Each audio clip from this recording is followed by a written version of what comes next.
Buenas tardes.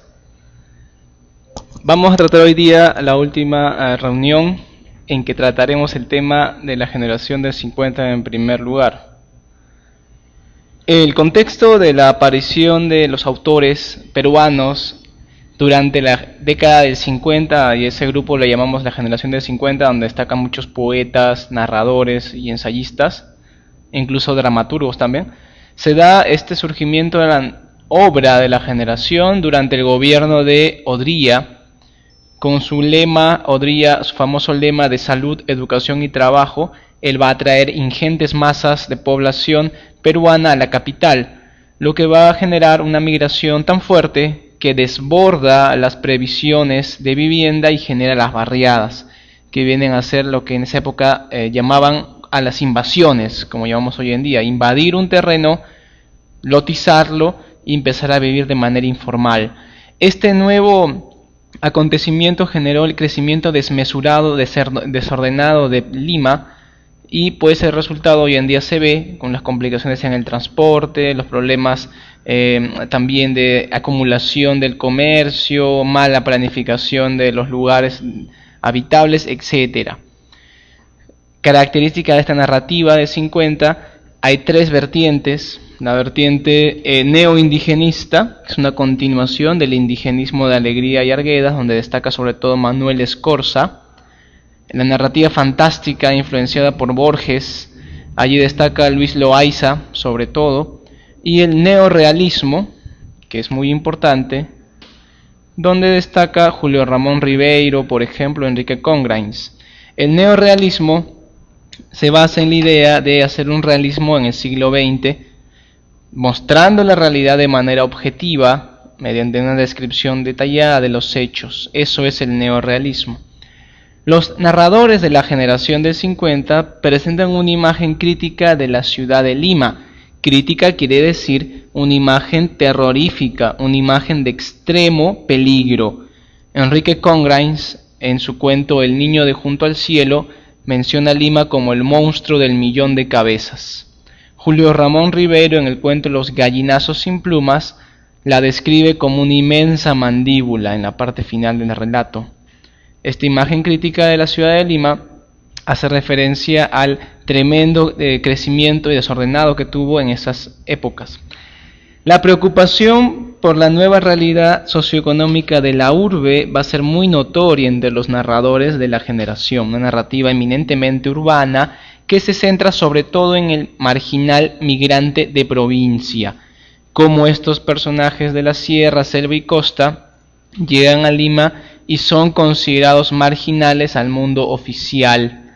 Esto se va a ver mucho en el cuento, por ejemplo, de Los gallinazos sin plumas, que estudiaremos a continuación. Previamente vamos a ver al autor Julio Ramón Ribeiro. Julio Ramón Ribeiro es limeño, estudió en la Universidad La Católica, Derecho, aunque no ejerció. Él viajó muy joven a Francia y en París él comienza a publicar libros de cuentos. Muestra una visión eminentemente escéptica de la realidad. Escéptico quiere decir una visión, una perspectiva descreída, desesperanzada de la realidad.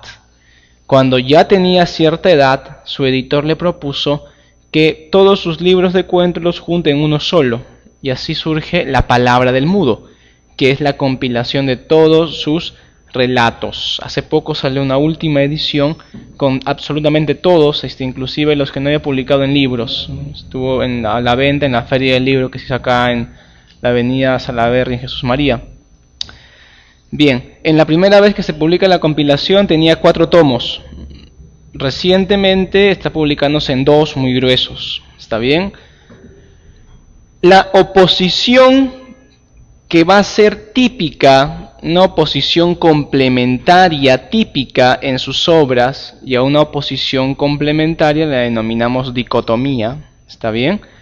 Va a ser el mundo de oficialidad versus el mundo de la marginalidad. Ribeiro denomina a su colección de cuentos La palabra del mudo porque él siempre le da voz protagonismo a aquellos personajes que nadie toma en cuenta, los que no tienen sintonía ni voz, los mudos en la sociedad. Bien, uno de estos cuentos, uno de los cuentos iniciales del autor, va a ser Los gallinazos sin plumas.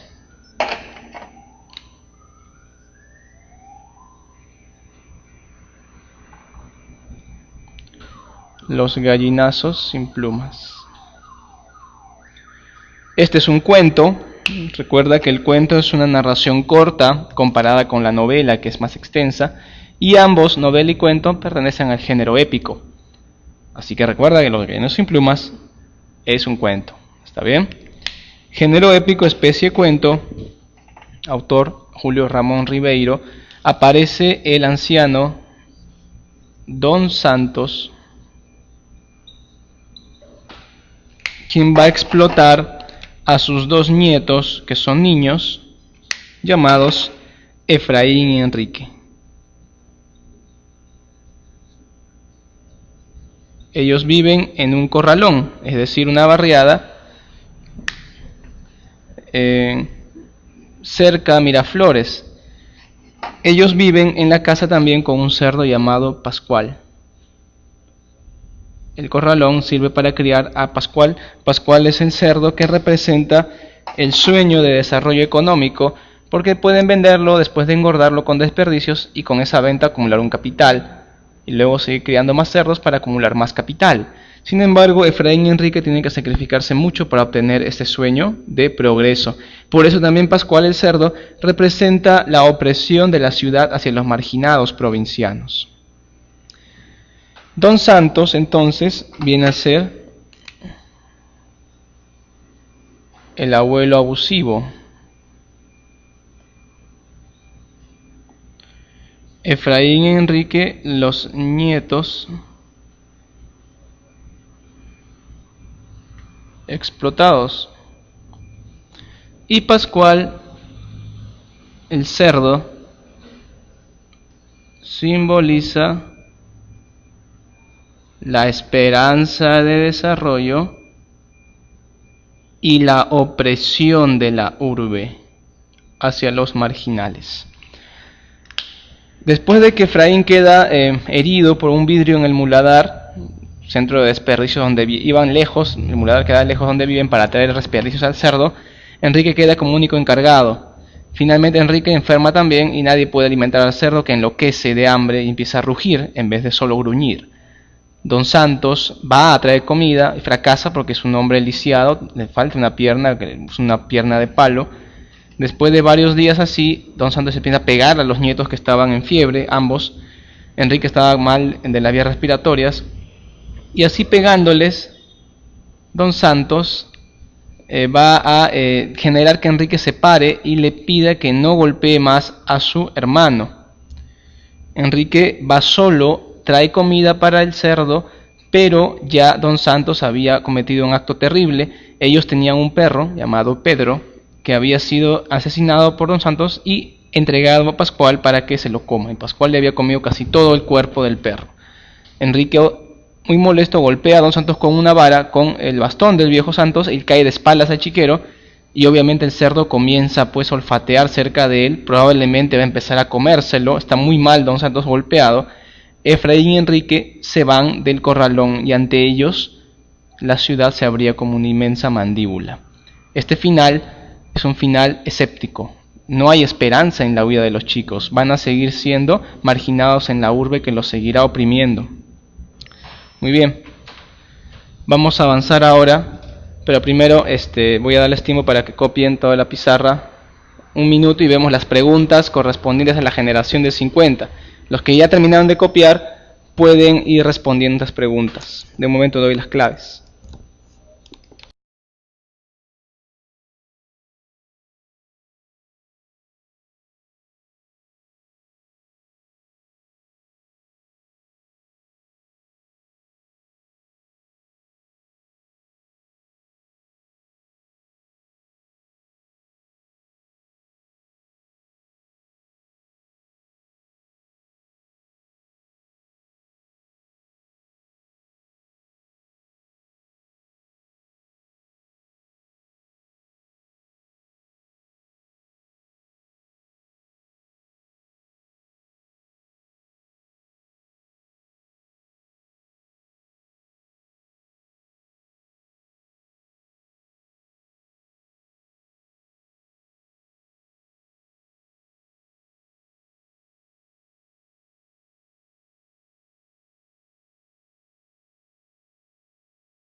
Bien,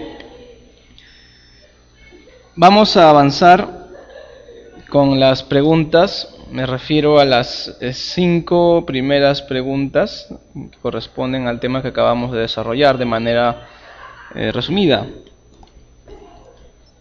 Primera pregunta. Los narradores de la generación de 50, al representar en sus obras en los diversos espacios sociales que aparecen en la ciudad de Lima en los 40 y 50, sobre todo nos entregan una visión crítica de la ciudad, es decir, una visión eminentemente negativa, agresiva, lúgubre de esta nueva urbe, que crece de manera desordenada y que muchas veces resulta hostil a los marginales de provincia. Uno ve eso entonces. Yo al final también voy a escribir las claves en la pizarra. Ahora estoy desarrollándolas para que ustedes vayan marcando, vayan razonando las claves. La idea acá es razonar, no dictar letras, que es algo pues que no tiene mucho sentido, ¿no? Estamos acá para que ustedes aprendan. Los narradores de la generación de 50 testimonian en sus obras.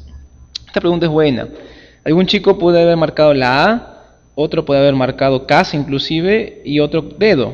Y lo sé porque en mis aulas que tengo acá en Lima, algunos chicos me decían la A, la B, la C, la D. La A no puede ser porque Odría representa un momento del gobierno y un gobierno tiene sus escándalos, sus logros, sus anécdotas. Los narradores de 50 no tratan el gobierno de Odría, tratan la ciudad de Lima a partir del gobierno de Odría, es diferente, así que esa clave no va.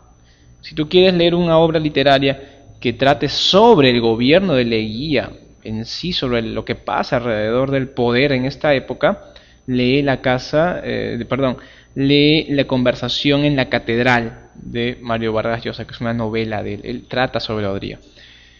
La opción C tampoco, y algún chico dirá, ¿por qué no?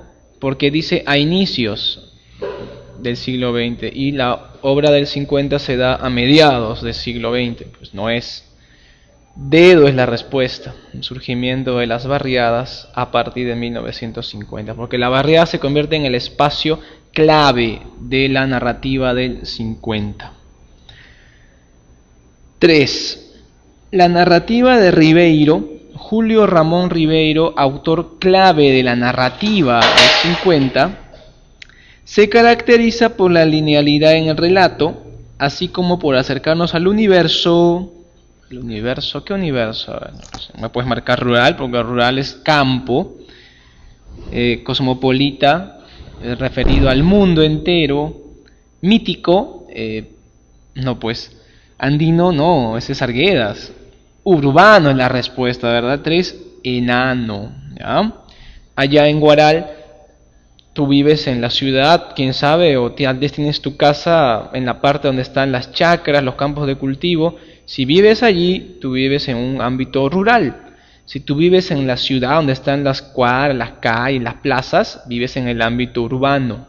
La narrativa del 50 se centra en lo urbano, ¿está bien? No te olvides. 3. La narrativa de Ribeiro, 4. En Los gallinazos sin plumas, Don Santos ve en el cerdo Pascual la esperanza de desarrollo. Sin embargo, al final Pascual aparentemente lo devora. Al final del cuento, los chicos se van a los dos agarrados juntos porque su hermano Efraín no puede caminar. Enrique lo coge fuerte y salen los dos con una sola persona. Detrás de ellos, en el corralón, se oye el rumor de una batalla. Es decir, probablemente el cerdo está atacando, comiéndose a Don Santos. Así que al final, la esperanza de Don Santos de progresar económicamente se convierte en una opresión definitiva sobre él. ¿Sí? Su final. 4, entonces, enano. Ya, representa dos cosas, el cerdo Pascual. La pregunta 5 es muy buena. Y yo comento que aquel alumno que la haya respondido de lo más honestamente posible, hablando sin leer a cada rato la parte teórica, solamente con una leída, o si es mejor sin haber leído la parte teórica, lo respondió bien, estoy seguro que te puedes sentir muy satisfecho, porque es una pregunta aparentemente fácil, pero tiene sus cositas que te pueden confundir. Por ejemplo, Es una novela que refleja la miserable existencia de seres humanos. Todo está muy bien, pero no es novela, es cuento. Yo lo hice mucho hincapié al principio, por eso supongo que el que se daba cuenta rápido está apto para responder, no tanto por conocimiento, sino por capacidad de responder preguntas de tipo. La 2 es verdadera. La 3, Ernesto es de los Ríos Profundos. Alberto y Cava son personajes de la Ciudad de los Perros, que vamos a tratar a continuación. Así que es falso. La 4, Don Pascual es el abuelo que maltrata a sus dos menores nietos. No, Don Santos es el malvado viejo abusivo. Y para Santos, el cerdo encarna la posibilidad de desarrollo económico es verdadero. Respuesta: casa. Muy bien. Vamos a tratar ahora el tema de la narrativa contemporánea. El tema se llama Mario Vargas Llosa. Mario Vargas Llosa es sin lugar a dudas el narrador más importante del Perú. Por su trascendencia mundial debe ser el más importante de toda la historia del Perú. Aunque algunos tienen bastante una crítica muy acerba hacia él, otros lo admiran mucho, yo me incluyo, por motivos políticos, por motivos de fama, etcétera. Vargas Llosa despierta mucho tipo de pasiones, sentimientos. La verdad es que Vargas Llosa es un narrador extraordinario que tiene una gran calidad en sus textos, desde el nivel sobre todo de la utilización de técnicas narrativas, la estructura meticulosa que prepara en sus textos, que ha hecho que le lleguen a llamar el arquitecto de la novela. Mario Vargas Llosa es un autor clave para entender la narrativa hispanoamericana del siglo XX. Las características de su narrativa son las siguientes. Voy a seguir el cuadernillo explicando cada característica. Sus obras son de tendencia realista, lo que quiere decir es que Vargas Llosa no usa una narrativa fantástica. Él, cuando escribe cuentos, novelas, sobre todo novelas, trata de representar la realidad tal como la conocemos, una tendencia realista en sus obras. Su obra se basa en una realidad imaginada de tipo realista. Lo mismo, él cuando escribe un cuento, una novela, escribe inspirado en la realidad, parecido a la realidad. No quiere separarse, alejarse de la, quiere más bien aproximarse, asemejarse. Busca la verosimilitud. Es asimilador e innovador de las técnicas modernas de relato. En otra ocasión expliqué las técnicas de la narrativa del siglo XX, cuando hicimos la nueva narrativa, por ejemplo, el monólogo interior, la narración objetiva, el narrador parcialmente omnisciente, la ruptura lógica y cronológica del relato. Este tipo de técnicas, la perspectiva múltiple, son utilizadas por Vargas Llosa. Él las utiliza con mucha maestría. Desde su primera novela, La ciudad de los perros, la utiliza, y en la Casa Verde, Conversación en la Catedral, la sigue utilizando. Es una de las características más notorias de su narrativa. Emplea diferentes tipos de lenguaje: periodístico, paródico, humorístico, sociológico, etc. Su narración es objetiva, supera al narrador omnisciente como narrador de técnicas modernas que es. En sus obras están referidas en el cuadernillo. Su última gran novela, en opinión de la crítica, es La fiesta del chivo, en el año 2000. Ha escrito otras obras después, pero es considerada una de sus grandes obras de la última parte. En teatro también se ha expresado Vargas Llosa, inclusive sus memorias, El pez en el agua, habla de su juventud y su postulación a la presidencia del Perú, cuando compitió contra Fujimori, por ejemplo. Nos centramos nosotros en clase en La ciudad de los perros, primera gran novela que en el año 62 ganó el premio Biblioteca Breve en España y dio inicio al boom de la novela hispanoamericana. Se publica en el 63. Esta novela es una novela muy importante, por haber iniciado el boom sobre todo. Argumento. Esta novela empieza cuando un grupo de alumnos del Colegio Militar Leoncio Prado, asociados para delinquir, este grupo delictivo se llama El Círculo, son 4 alumnos, decide quién de ellos va a robar el examen de química para apuntar las preguntas. Entran a la imprenta donde están los exámenes recién impresos de noche, porque es un colegio internado, colegio militar Leoncio Prado. Entran de noche, sacan el vidrio de una ventana, apuntan las preguntas, las resuelven en la mañana, a la madrugada, y vendenlas, obviamente con los libros y apuntes de clase, y venden las respuestas al mejor postor al día siguiente para aprobar química. Pues siempre es un curso pesado, bueno, no sé por qué tanto, pero la novela, el curso es química, el curso más complicado. Sucede que Cava, un cadete, porque en el colegio militar Leoncio Prado, tercero, cuarto y quinto de secundaria, no hay alumnos, hay cadetes, todos reciben una preparación premilitar y salen con su libreta militar de servicio cumplido a la patria. Tienen entrenamiento militar, manejan armas de fuego reales y realizan actividades militares. El cadete Cava roba las preguntas del examen de química. Cava sale sorteado, es uno de los integrantes del círculo. Los otros son Jaguar, Boa y Rulos. El esclavo Ricardo Arana es uno de los que estaba de imaginaria, de vigilante esa noche. Vio pasar a Cava, sabe que él ha robado, y cuando se descubre que Cava había roto un vidrio, se castiga a todos los imaginarios de esa noche, no pueden salir hasta que se descubra quién fue. Alberto Fernández, al que llaman el poeta, se conforma y dice, pues saldré en diciembre, era agosto más o menos cuando se da la acción. Pero el esclavo Ricardo Arana está harto de no salir. Nunca sale porque siempre está castigado. Te castigan y no sale. Tu castigo es no salir el sábado en la tarde y volver el domingo en la noche. No puede salir. Entonces él llega a denunciar el robo. Expulsan a Cava. ¿Está bien? La investigación subsiguiente deja al descubierto mucho más que el mero robo del examen. Luego, mientras los cadetes están en maniobras militares, subiendo en progresión a un cerro con blancos en lo alto, el cadete Arana, el esclavo, muere.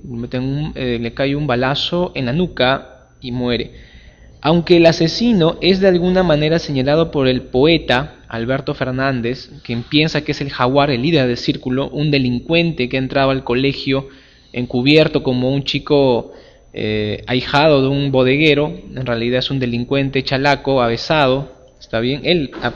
Todo indica que él ha sido, y todos vamos a creer eso, excepto el coronel director, como veremos a continuación. Las autoridades militares deciden que en vista de lo que ha quedado al descubierto, lo mejor es aparentar que nada fuera de lo normal ha sucedido en el colegio. Obligan a Alberto Fernández a callarse y al teniente Gamboa, al único que apoyó la acusación hasta el final porque le parecía correcta, lo destierran a Puno para de alguna manera castigarlo por haberse atrevido a ir contra la orden del coronel director que evitaba un escándalo en su colegio. Ellos habían dicho que había sido un accidente, el balazo que le había impactado en la nuca a Arana. Esta ficción sustituye a la verdad violenta de los 3 años que los cadetes pasan en el colegio militar. Por insistir en la investigación de la muerte del esclavo se destierra al teniente Gamboa. Los cadetes que habían aprendido su lección de sobrevivencia se reintegran a la sociedad donde provinieron, dispuestos ya a seguir los destinos que sus familiares y allegados les pueden procurar. El Jaguar sale, reencuentra con Teresa, se casa con ella, y una chica que conocía de su infancia. Él trabaja en un banco. Jaguar tiene ojos celestes y es rubio, y eso obviamente la imagen le ayuda a conseguir un trabajo honesto, a pesar de que él tiene un pasado delictivo. En el caso de de Alberto Fernández, él es de clase media alta, vive en Miraflores, y estaba en un colegio donde la mayoría de alumnos eran provincianos y querían ser militares. Sucede que él tuvo una decepción amorosa y prefirió entrar al colegio para evitar la humillación de que sus amigos se burlen de él, y así entra al colegio, vuelve a su barrio saliendo en 5º año. Su padre lo va a mandar pronto a Estados Unidos a estudiar ingeniería, así que él trata de olvidar ese infierno que pasó en el colegio. Así termina la novela, refiriendo a estos 2 alumnos como ejemplos de lo que pasa con los alumnos después de que salen del colegio. El tema principal, sin lugar a dudas, es los sistemas autoritarios de enseñanza militar, una crítica. Vargas Llosa siempre ha criticado los sistemas verticales de dominación, porque él es un fanático de la libertad, la democracia, tiene una posición política muy notoria, que influye también en la apreciación de la Academia Sueca sobre él. En la Academia Sueca tiene un gobierno socialista, moderado, y esto choca un poco con el dogma político que es el que predomina en la idea de Vargas Llosa, y es probablemente uno de los motivos por los cuales postergaron la obtención del premio Nobel. Otros temas. La pandilla juvenil como síntoma de rebeldía en el sistema. El círculo. Los 4 alumnos que son el Jaguar, el Boa, Cava, que fue expulsado, Porfirio Cava. Cava es su apellido, no es un apodo. En cambio Boa y Jaguar sí lo son. Y nunca sabemos el nombre de Boa y Jaguar, solamente sus apodos. Y también el Rulos, otro apodo sin nombre propio. Solamente Porfirio Cava, el que llamaban el Serrano, que fue expulsado cuando se descubre que él había robado el examen de química. El hurto como violación de la norma, el machismo que mutila la dimensión afectiva del sujeto y la agresividad como método de subsistencia. Son otros temas. Comentario. Está en el cuadernillo. En el Colegio Militar Leoncio Prado reina la agresividad y el machismo como principios claves para demostrar el concepto de hombría ante los demás. Agredir a los otros y no demostrar sentimiento de ternura constituyen exigencias en el ámbito contextual del colegio. Vargas Llosa, de ese modo, critica el autoritarismo de los sistemas de enseñanza militar y la capacidad de rebeldía ante estos mismos esquemas autoritarios. Los padres imponen a sus hijos un sistema de enseñanza contra la propia voluntad de estos últimos. Muy bien. Vamos ahora a revisar las preguntas de las 6 a la 10.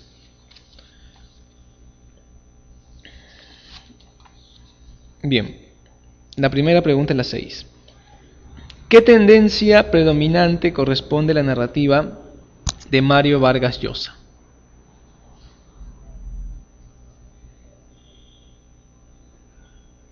La respuesta es árbol, realista. En la pregunta 7. Según La ciudad y los perros, novela de Mario Vargas Llosa, en el colegio militar predominan como valores. ¿Qué opinas? ¿Enano puede ser? Hay mucho racismo en el colegio, pero la envidia no es algo tan notorio, así que no es la E. ¿Casa podría ser? ¿La solidaridad y la lealtad? No. ¿El respeto y la tolerancia? Menos. ¿El deshonor y el miedo? Bueno, el miedo no es un valor para empezar, así que la respuesta es dedo. La agresividad y el machismo son los valores predominantes. El esclavo era esclavo porque nunca peleaba y se dejaba abusar por los demás, le quitaban sus prendas de vestir, lo ponían al último en la fila cuando había formación y eso hacía que lo castiguen por perder prendas, por estar al último en la fila, y obviamente él nunca criticaba esto. Así que él era esclavo porque no tenía agresividad ni era machista. Justamente era la víctima. Ricardo Arana. En la 8, el cadete Arana, el esclavo, muere durante unas maniobras militares porque. ¿Por qué muere? Es decir, ¿cuál es el motivo de que le lleguen a disparar a la nuca? El Jaguar fue el que lo hizo. Fue alcanzado por una bala perdida, eso es lo que dijeron las autoridades del colegio. ¿Se suicidó como una causa de excepción? No. ¿Estaba enfermo de corazón? No. ¿Estuvo inesperada derrame cerebral? No. La respuesta es Beso. Denunció el robo del examen de química.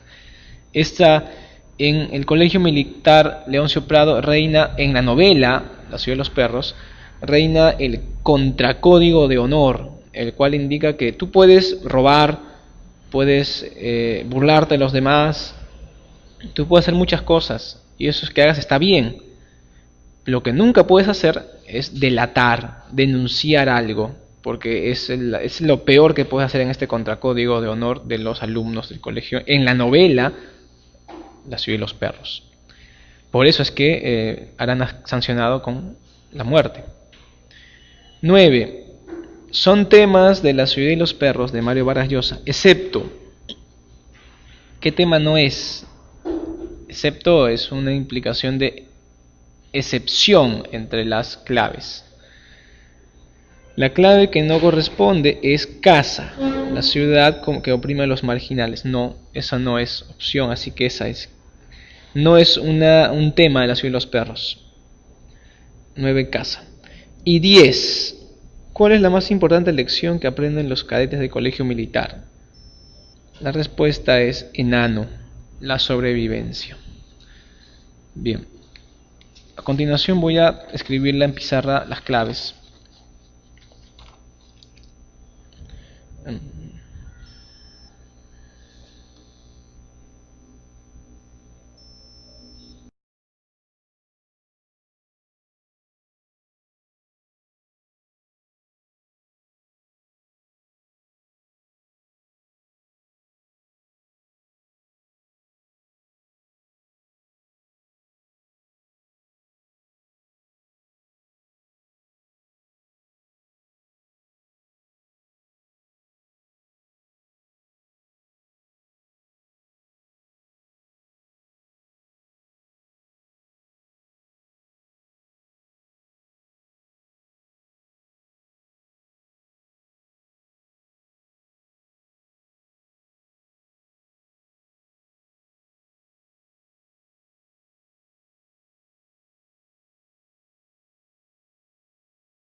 una migración tan fuerte que desborda las previsiones de vivienda y genera las barriadas, que vienen a ser lo que en esa época llamaban a las invasiones, como llamamos hoy en día, invadir un terreno, lotizarlo y empezar a vivir de manera informal. Este nuevo acontecimiento generó el crecimiento desmesurado, desordenado de Lima, y pues el resultado hoy en día se ve con las complicaciones en el transporte, los problemas también de acumulación del comercio, mala planificación de los lugares habitables, etc. Característica de esta narrativa de 50, hay tres vertientes. La vertiente neoindigenista, que es una continuación del indigenismo de Alegría y Arguedas, donde destaca sobre todo Manuel Escorza. La narrativa fantástica influenciada por Borges, allí destaca Luis Loaiza sobre todo, y el neorrealismo, que es muy importante, donde destaca Julio Ramón Ribeiro, por ejemplo, Enrique Congrains. El neorrealismo se basa en la idea de hacer un realismo en el siglo XX, mostrando la realidad de manera objetiva, mediante una descripción detallada de los hechos. Eso es el neorrealismo. Los narradores de la generación del 50 presentan una imagen crítica de la ciudad de Lima. Crítica quiere decir una imagen terrorífica, una imagen de extremo peligro. Enrique Congrains, en su cuento El niño de junto al cielo, menciona a Lima como el monstruo del millón de cabezas. Julio Ramón Ribeiro, en el cuento Los gallinazos sin plumas, la describe como una inmensa mandíbula en la parte final del relato. Esta imagen crítica de la ciudad de Lima hace referencia al tremendo crecimiento y desordenado que tuvo en esas épocas. La preocupación escéptico quiere decir una visión, una perspectiva descreída, desesperanzada de la realidad. Cuando ya tenía cierta edad, su editor le propuso que todos sus libros de cuentos los junte en uno solo, y así surge La palabra del mudo, que es la compilación de todos sus relatos. Hace poco salió una última edición con absolutamente todos, inclusive los que no había publicado en libros. Estuvo en la venta en la Feria del Libro que se hizo acá en la avenida Salaverry en Jesús María. Bien, en la primera vez que se publica la compilación tenía 4 tomos. Recientemente está publicándose en 2 muy gruesos. ¿Está bien?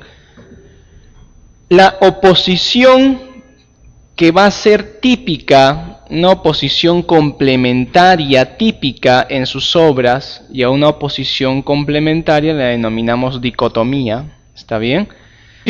Por la nueva realidad socioeconómica de la urbe va a ser muy notoria entre los narradores de la generación, una narrativa eminentemente urbana que se centra sobre todo en el marginal migrante de provincia, como estos personajes de la sierra, selva y costa llegan a Lima y son considerados marginales al mundo oficial.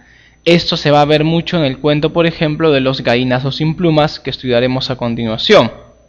Previamente vamos a ver al autor Julio Ramón Ribeiro.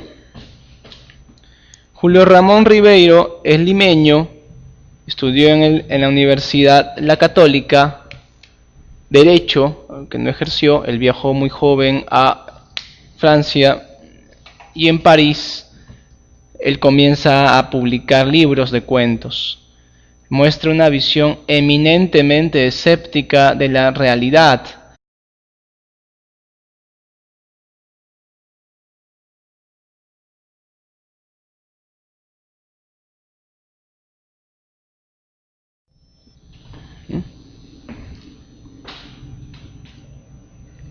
Buenas tardes. Vamos a tratar hoy día la última reunión en que trataremos el tema de la generación del 50 en primer lugar. El contexto de la aparición de los autores peruanos durante la década del 50, y ese grupo le llamamos la generación del 50, donde destacan muchos poetas, narradores y ensayistas, incluso dramaturgos también, se da este surgimiento de la obra de la generación durante el gobierno de Odría, con su lema, Odría, su famoso lema de salud, educación y trabajo. Él va a traer ingentes masas de población peruana a la capital, lo que va a generar